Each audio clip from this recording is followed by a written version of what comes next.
जय श्री राम दोस्तों, स्वागत है मेरे इस YouTube चैनल त्रिलोक स्टूडियो में। दोस्तों, आज हम बात करेंगे इंसान आदमखोर क्यों बन जाता है। क्या इंसान आदमखोर भी हो सकता है? क्या इंसान इंसान को ही खा सकता है? क्या इंसान ऐसा भी हो सकता है? आपने जरूर सोचा होगा कि इंसान जानवर को तो खा सकता है, लेकिन इंसान क्या इंसान को भी खा सकता है? जो इंसान इंसान को खा सकता है वो दोस्तों आदमखोर कहलाता है। दोस्तों, आज हम इसी के बारे में इस वीडियो में जानकारी देने वाला हूं, तो दोस्तों वीडियो में बने रहिएगा। आइए दोस्तों शुरू करते हैं। इंसान कभी आदमखोर हुआ करते थे। आइए जानते हैं कि तारीख की गर्त में न जाने कितने रोज पोशीदा हैं। अगर कहा जाए कि तारीख का हर एक जर्रा अपने आप में एक राज छुपाए बैठा है तो गलत नहीं होगा। ब्रिटेन में ब्रिस्टल शहर के नजदीक गौ की गुफाओं से जब ये गर्द उड़ी तो इंसानी जिंदगी का एक ऐसा सच सामने आया जिस पर यकीन करना शायद थोड़ा मुश्किल हो। इस गुफा में इंसानी जिस्म के जो अवशेष मिले उससे पता चलता है कि इंसान कभी आदमखोर होता था। वो एक दूसरे का ही शिकार कर लेते थे। 15,000 साल पहले जहां जो मानव रहते थे वो इंसानों का ही मांस खाते थे। मांस से हड्डियां अलग करके उन्हें भी चबा लेते थे। ऐसा नहीं है कि यह सिर्फ उनके साथ होता था जो उम्र में बड़े थे। यहां मिले अवशेषों से पता चलता है कि 3 साल का एक बच्चा और 2 किशोर भी गुफा में रहने वाले आदमखोर आदि मानवों के शिकार हुए थे। इस गुफा में रहने वालों ने खोपड़ियां तराश कर उन्हें बर्तन की तरह इस्तेमाल किया। इसके सबूत भी गौ की गुफा में मिले। इंसानों की हड्डियों को तराश कर गहनों की तरह इस्तेमाल करने के सबूत भी इस गुफा में पाए गए हैं। ब्रिस्टल में गौ की गुफा की खुदाई सबसे पहले 1880 में की गई थी और इसे सैलानियों के लिए खोल दिया गया था। शायद इसीलिए यहां मिलने वाली चीजों की पुरातात्विक खोज बीन नहीं की गई। लेकिन 1980 के दशक में जब एक बार फिर से यह खुदाई का दौरा शुरू हुआ तो इंसान और जानवरों के बहुत से अंगों के टुकड़े यहां मिले जिन पर कत्ल किए जाने जैसे निशान थे। कई साल की पड़ताल के बाद रिसर्च इस नतीजे पर पहुंचे कि इस गुफा में जो इंसानी हड्डी मिली है वो उनका शिकार होने की तरफ इशारा करता है। वैसे गौ की गुफा इकलौती मिसाल नहीं जहां पर आदि मानवों के आदमखोर होने की सबूत मिले हों।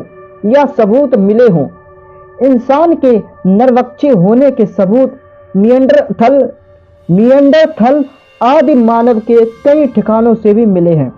फ्रांस में मिले निएंडरथल मानव के करीब 1 लाख साल पुराने अवशेष इस तरफ इशारा करते हैं निएंडरथल मानव शायद अपने दुश्मन आदि मानवों का शिकार करते थे या फिर अपने ही लोगों में से कुछ को मारकर खा जाते थे। दोस्तों, 2016 में प्रकाशित हुई एक स्टडी के मुताबिक बेल्जियम की एक गुफा में निएंडरथल मानव जो हड्डियां मिली हैं उससे पता चलता है कि यहाँ वो एक दूसरे का शिकार करते थे। इसके अलावा उत्तर स्पेन की गुफाओं में 49,000 साल पहले जो निएंडरथल आदि मानव रहते थे वो भी नरभक्षी थे, यानी कि आदमखोर।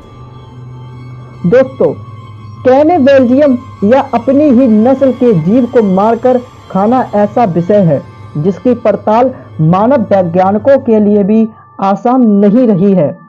ये ऐसा विषय है जो इंसान के एक ऐसे भयानक पहलू को सामने लाता है जिस पर हम चाहकर भी यकीन नहीं करना चाहते। इन गुफाओं में मिले अवशेषों पर जो निशान मिले हैं उन्हें देखकर ये कह पाना मुश्किल है कि उनका शिकार जिंदा रहते पर किया गया है या फिर मरने के बाद हड्डियों से मांस अलग किया गया। ऐसा मांस खाने के लिए किया गया या फिर किसी रिवाज के तहत, ये भी साफ नहीं है। दोस्तों, लंदन के नेचुरल हिस्ट्री म्यूजियम की सिल्विया बेलो काफी समय से गो की गुफा में मिले अवशेषों की पड़ताल कर रही है। वो कहती है जानवर के कंकाल में अगर कटने के निशान मिलते हैं तो उनके साथ हुई बेरहमी का अंदाजा साफ हो जाता है, लेकिन अगर इंसान के कंकाल में काट छाट के सबूत सामने आते हैं तो उसे लेकर तस्वीर साफ नहीं होती। करीब 65% से भी ज्यादा हड्डियों पर पत्थरों से वार करने के निशान मिले हैं और बहुत सी हड्डियों का तो चूर ही बना दिया गया है। कुछ हड्डियों पर इंसानी दांतों के निशान मिले हैं, जिससे इंसान के नरवक्षी होने का पता चलता है। दोस्तों, गो की गुफा में मिले कंकालों से इंसान के आदमखोर होने की बात साबित होती है या नहीं, इसका पता लगाने के लिए सिल्विया और उनके साथियों ने काफी दिनों तक मेहनत की। इसके नतीजे इसी साल उन्होंने एक रिसर्च पेपर की शक्ल में दुनिया के सामने रखे। सिल्विया ने बताया कि इंसान के नरवक्षी और अपने मरे हुए साथियों का मांस उनकी हड्डियों से अलग करने में फर्क है। सिल्विया के मुताबिक आदि मानव के कई समूह में लोग अपने मरे हुए साथियों के जिस्म को साथ लेकर चलते थे। इसके लिए कई बार वो मांस को उनकी हड्डियों से अलग कर देते थे। आज वैज्ञानिक इसे डिफ्लेसिंग कहते हैं। सिल्विया के मुताबिक शायद उनके लिए हड्डियों की अहमियत ज्यादा होती थी। सिल्विया की टीम के रिसर्च रोसालिंड बालडक कहते हैं कि ये यूरोपीय देश सर्बिया में डिफ्लेसिंग के काफी सबूत मिले हैं। ये 5 से 10 हजार साल पुराने हैं। उस दौर में इंसान अक्सर अपना ठिकाना बदलता रहता था। शायद वो लोग अपने पुरखों की हड्डियां साथ रखते थे और उनसे बोलते बतियाते थे। हालांकि इससे ये बात साफ नहीं हुई कि आखिर गो की गुफा में रहने वाले इंसान नरवक्षी क्यों बने। दोस्तों, सिल्वियो बेलो कहती है गो की गुफा में ऐसी किसी बात के संकेत नहीं मिलते कि वहां किसी की बेरहमी से हत्या की गई हो, क्योंकि अगर किसी का कसाई की तरह कत्ल हुआ तो उसके निशान हड्डियों पर अलग ही और बेहद गहरे बनते हैं, लेकिन डिफ्लेसिंग के निशान बेहद हल्के होते हैं। गो की गुफा में अगर किसी के बेरहमी से कत्ल से सबूत नहीं मिलते तो इससे एक बात तो साफ है, वहां पर रहने वाले आदि मानव सिर्फ मुर्दों का मांस ही खाते हैं। इस बात की भी संभावना है कि जिस माहौल में वे रहते हैं, हो सकता है उसकी वजह से उनका बर्ताव इस तरह का था। हो सकता है कभी ऐसा मौका आया हो कि सर्दी बहुत ज्यादा हो गई हो और उनके खाने के सभी जरिए खत्म हो गए हो। ऐसे माहौल में जो लोग नहीं बच पाए, उनके मांस को ही इन लोगों ने खाना शुरू कर दिया। दोस्तों, लेकिन यहाँ जो खोपड़ियां मिली हैं, उन्हें लेकर अभी भी कोई साफ जवाब नहीं मिला। बेलो कहती है कि हो सकता है इन लोगों ने इन खोपड़ियों को मुर्दे दफनाने की प्रक्रिया का हिस्सा बनाया हो।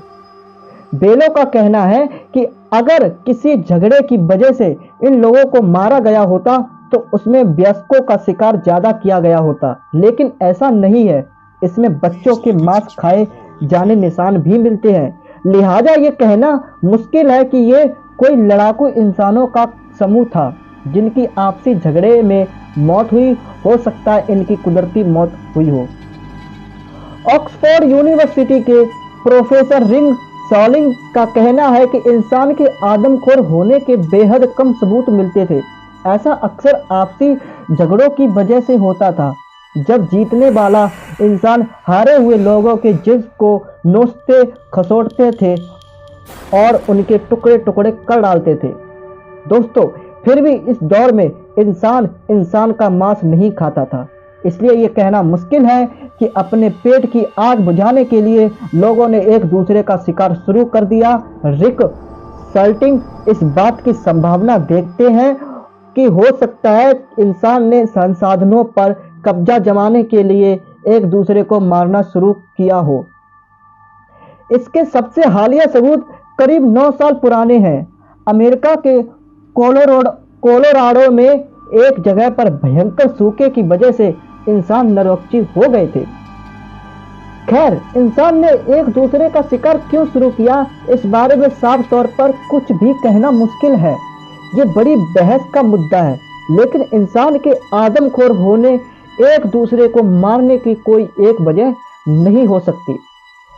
अगर इंसान के जुल्मों का आपस में मुकाबला किया जाए तो भी उस दौर के इंसान की ये करतूत शर्मनाक नहीं थी, क्योंकि तब इंसान को शऊर नहीं था। लेकिन आज अच्छे बुरे की तमीज आने के बावजूद इंसान इंसानियत को शर्मसार करने वाली हरकत कर बैठता है।